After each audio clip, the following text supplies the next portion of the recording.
Year A Lesson 19, A Safe Path. Monday's lesson is entitled Roadblock.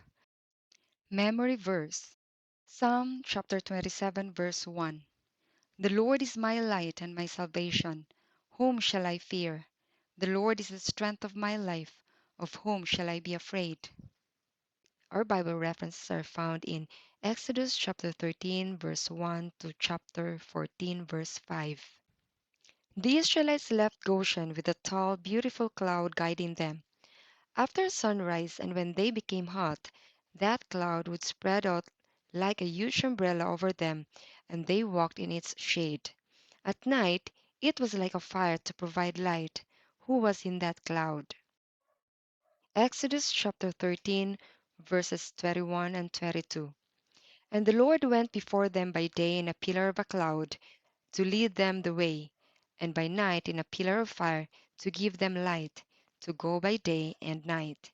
He took not away the pillar of the cloud by day, nor the pillar of fire by night from before the people.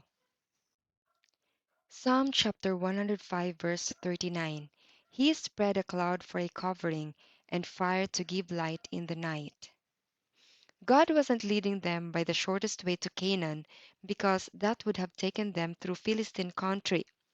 The Philistines knew that the Israelites had been slaves, and they probably would have fought with them, thinking they were running away from their masters.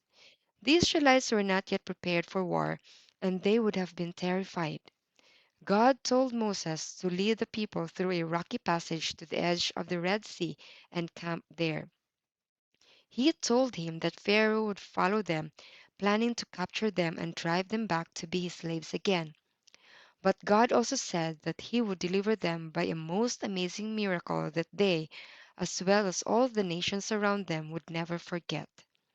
So the Israelites turned from the direction they were going and followed Moses and the cloud through that rocky passage to the Red Sea and camped there. This was their third night after leaving Goshen. Now there seemed to be no way they could escape if the Egyptians decided to follow them. In front of them was the Red Sea, and a rocky, craggy mountain blocked the way they had been traveling. Meanwhile, what was happening back in Egypt? As Pharaoh and his wise men thought of the terrible night when so many had died, they decided that probably the God of Israel hadn't been the cause after all. It must have been something else that caused all those deaths.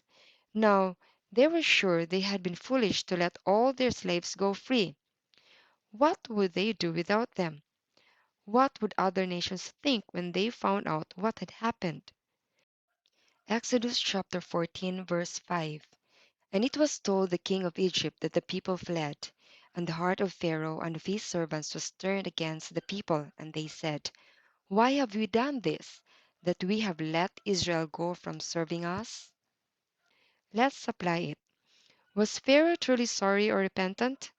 How can you know if you are truly sorry? 2 Corinthians chapter 7 verse 10. For godly sorrow worketh repentance to salvation, not to be repented of, but the sorrow of the world worketh death.